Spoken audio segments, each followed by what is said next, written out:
one, but I know you can handle anything. Nag-record ako.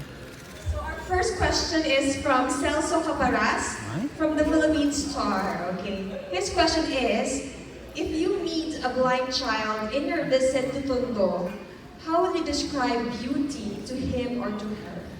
Wow, ang ganda ng question. Q&A ba to? Hindi ako prepared. You know, if I have the opportunity to meet a visually impaired child, especially from an underserved area such as Tondo, you know, I would first hold their hand, and then I would say, you may not be able to see the world in color and shape, but please create your perception of the world by what you hear, how people speak to you, and how you feel. Just because you have lacked one sense doesn't mean that you can't fully experience the world around you. And I pray that that perception that you create will be a beautiful one. Wow. Amazing. Truly a Miss Universe answer. Okay, I have a few more questions here. Okay. I put my music. There's a time limit, huh? You know, just joking. Okay, this is from Kim, from Daily Tribune. What are your plans after your reign as Miss Universe? After my reign na agad, guys? Well, you know what? There are so many things that I'm passionate about. One of them is definitely music. So after my reign as Miss Universe, I would love to pursue music. Perhaps be able to write my own songs and collaborate with different artists and put some music out there for the world to hear. We're excited to watch out for that, for the new album, Catriona Gray. Okay, here from Grace Libero from Metro Style, her question is, can you share your learnings from the New York Fashion Week talks you attended? Ooh, I really did enjoy the panel discussions that I was able to see at New York Fashion Week, because it wasn't only about watching a collection or models walk down the runway and seeing a designer's work, but it was also having a conversation about inclusivity and representation within the fashion industry, which I think bleeds into the fashion industry all over the world, even here in the Philippines. Talking about inclusivity in terms of gender, in terms of body shapes. And, you know, I think that pageantry is a beautiful arena to start really pioneering for more inclusivity, more representation, and I feel like in this modern age, we really are. And I'm really excited to see what pageantry looks like over the next coming years. Yeah. And here's from Brooke Villanueva, ABS-CBN and Lifestyle. How has life in NY, oh, she crossed it up. How has your life changed since you were crowned Miss Universe? What are the best parts and what are the challenging parts? My life has changed so much, guys.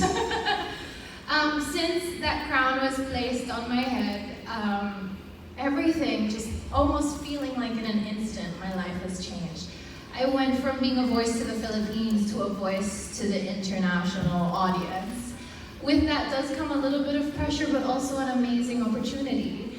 And throughout the last 2 months, it's been something that I've been navigating with the guidance of my Miss Universe family, and also with the people that have surrounded me, the people who have supported me.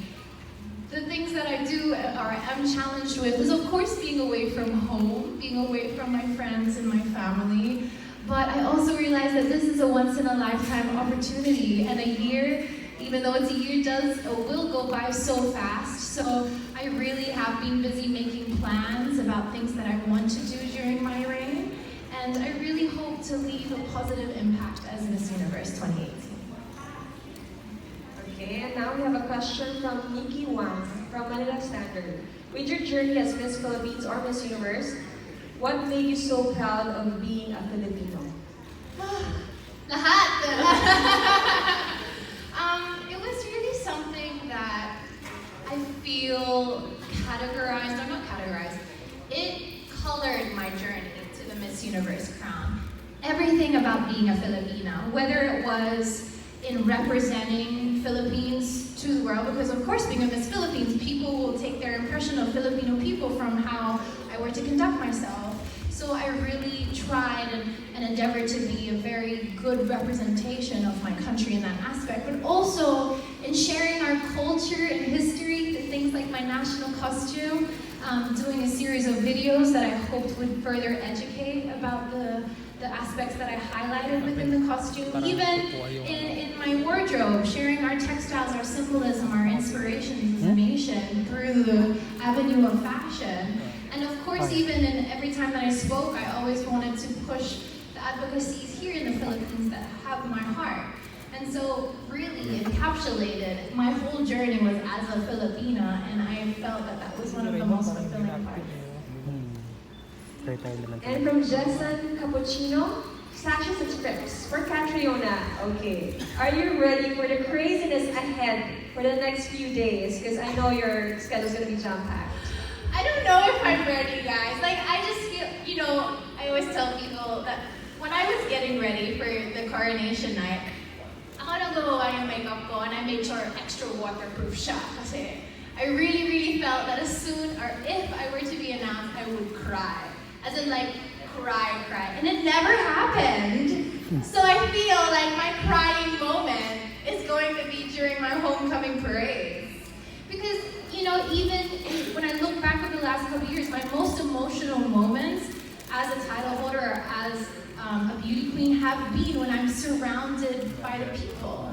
And it's always because when I see their support and I see their passion and just how passionate they are about us beauty queens, it really makes me cry because, you know, I feel like a simple girl, but here I am bringing joy to people's lives in such a way. So I feel like tomorrow, I'm gonna definitely maybe take up too high, like parang Ayala will be crying. Extra waterproof. To make sure may mga Kleenex sa float. Extra waterproof talaga your mascara. And here is from Armin Adina from PDI. Knowing what you know now about being Miss Universe, how do you think should a woman prepare for the task of being Miss Universe?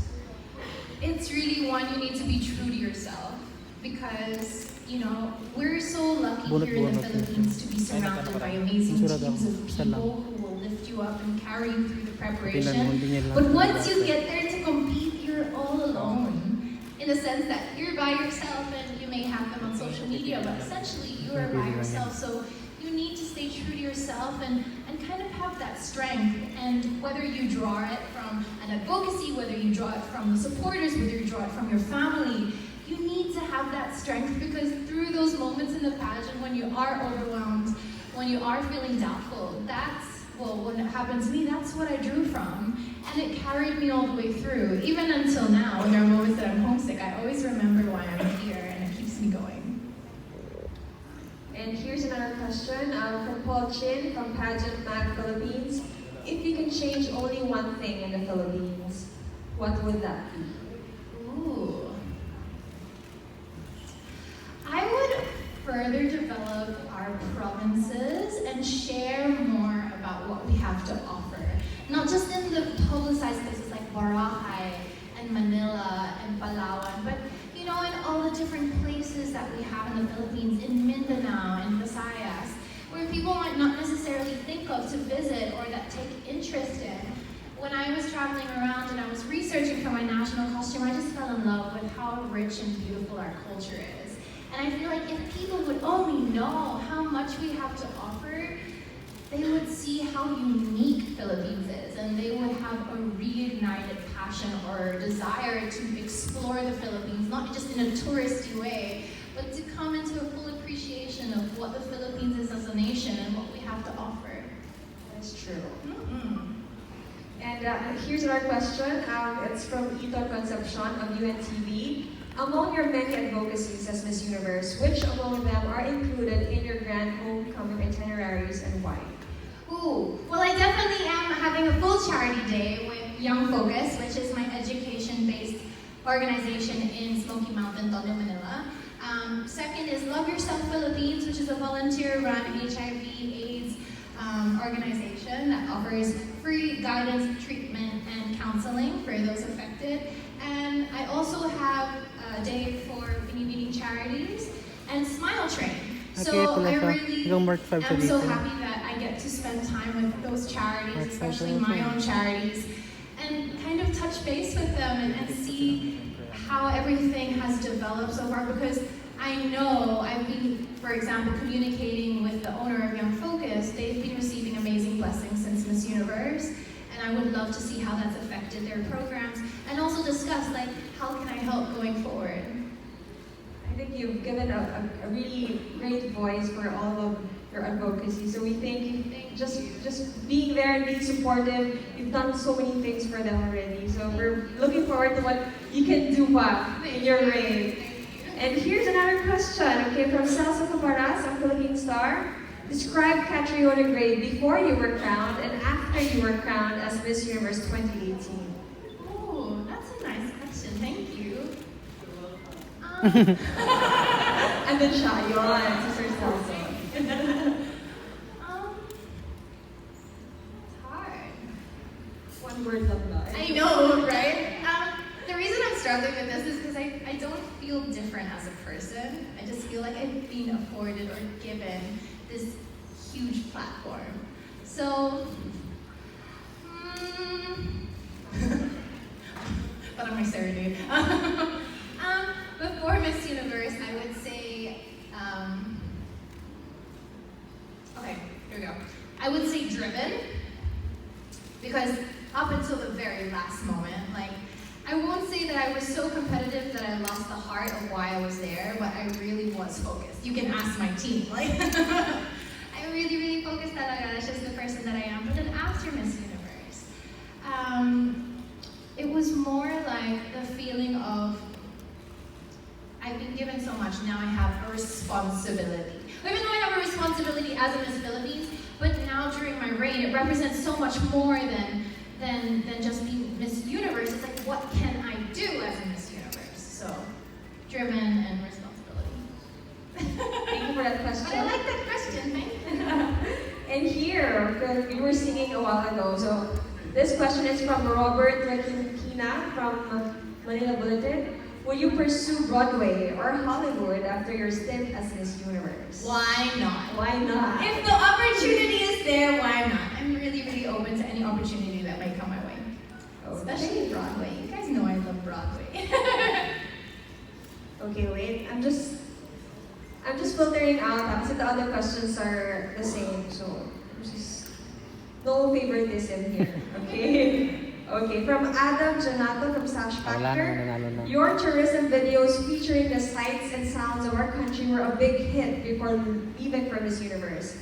How do you feel if you are appointed by DOT as their newest ambassador for their newest tourism programs? Well, I would really like to show, because I know people really have interest in our country because of our beautiful beaches, because of how people are so warm and hospitable and very family oriented, and we make everyone feel like they're a part of our family.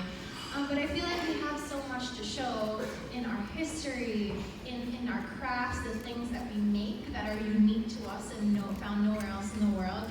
And I feel like I would sell it or present it in a way where I would encourage people to have their own adventure in the Philippines and not take the beaten path, but kind of go off the trail and have their own unique experience of different places in the Philippines and come back with a unique experience that they could share. And then, maybe with a collective conversation, people would find out things about the Philippines that other people would never know. Is there a particular place that you feel like it's not really like a tourism place, but like people should be able to visit it? Mindanao. Wow. I know there's a lot of hesitancy, especially when I was abroad, and people are quite hesitant about Mindanao because of recent news. But although we should take proper precautions in the certain areas, there is such a beautifully rich culture in Mindanao that I think people don't see because it's overshadowed by all of this negativity. But if only it could be shared with the world. It's such a beautifully unique aspect of Philippines. And I feel like it's such a pity that it's going unnoticed. Jensen, that's a Jensen. Jensen. Promote. Okay, here. I'm sure a lot of people are curious about the moment, the crowning moment in Miss Universe. So you and Miss South Africa were holding hands. What were you saying to each other while waiting for the announcement? I've been asked this so many times, and I can only imagine how many people have tried to read lips, replaying and reading lips. Well, just to describe that moment, girls prepare and all the competition comes down to that one moment where it's the top two. And you kind of get blocked up into your own world because the spotlight comes on and it's almost like it's just me and Tamaryn, which is Miss South Africa. And my mom even asked me, why am I twiddling thumbs? I don't know, it's just I feel like it's a comforting thing that I do, I don't know. But anyways, I was saying to her, I'm so happy to be here with you. I know you do amazing whatever happens. And then she said, you too, babe, you too. So now you guys know what the lips are saying. Thank you for sharing with us what happened during the crowning moment. And here, I think we have, do you still have more questions? Kasi medyo paubos na ito. Okay. So, I'm just looking at, okay, this one is from Eton Concepcion from UNTV. Some celebrities can't handle fame. How do you keep your feet on the ground? Oh my gosh. This is something that I feel like I'll really be tested on this year. Just because really as a title holder, you're flung into that platform overnight. There's no gradual build. It's just you're crowned and then you're there. But I always just remind myself why I do what I do, why I am Miss Universe, why I pursued this in the first place. And that for me is my advocacy. That work for me was to give that organization or that cause a voice on a bigger platform. But also I feel a lot of it is going to be about me keeping my friends and family close, because I feel like it's always important to have people around you that you trust that can kind of keep you in check. Be like, hey Kat, it's time to settle down now. Or you know, just people who out of love will just keep you in check. And I feel very blessed that I do have that circle of friends and I do have that family, and that is how I'm going to deal with it. Okay, and we have one last question. It's from Miss Kadaras from Tempo. A lot of girls are looking up to you as their role model, and a lot of aspiring beauty queens as well. What would be your advice for them if they want to follow your footsteps? Okay. It would be, my first advice is to know why you're doing this. Is it for you to gain new opportunities? Is it a stepping platform to something? Is it your advocacy? Is there another motivation? You need to find the purpose that you're doing this, because throughout the whole journey, you will need that purpose to hold on to. And that's what's going to carry you through. Two, it would be really to keep true to what you want, or your vision. This was really important for me, pursuing pageantry this time, entering into Beanie Beanie, keeping true to my vision, and that meant for me to be really hands-on in all aspects. Wardrobe, presentation, national costume, everything. And I was so blessed to be surrounded by a team who really allowed me to bring my vision to life. And three, it would really be stay strong mentally. Mental fortitude is the term that I use, but some people are like, what's fortitude? Yeah. Mental fortitude just means that, especially being a Filipina or a Filipina beauty queen, being from one of the biggest social media using nations in the world, you will be bombarded on social media, good and bad, and that's just a part of it. That's a part of the arena that we're in. But you need to be strong in your mind to know how to filter or how to not let it affect you or get you down to the extent that you're hindering pursuing your dream. So be those two things. Okay, thank you very much, Kat. And before we proceed with the photo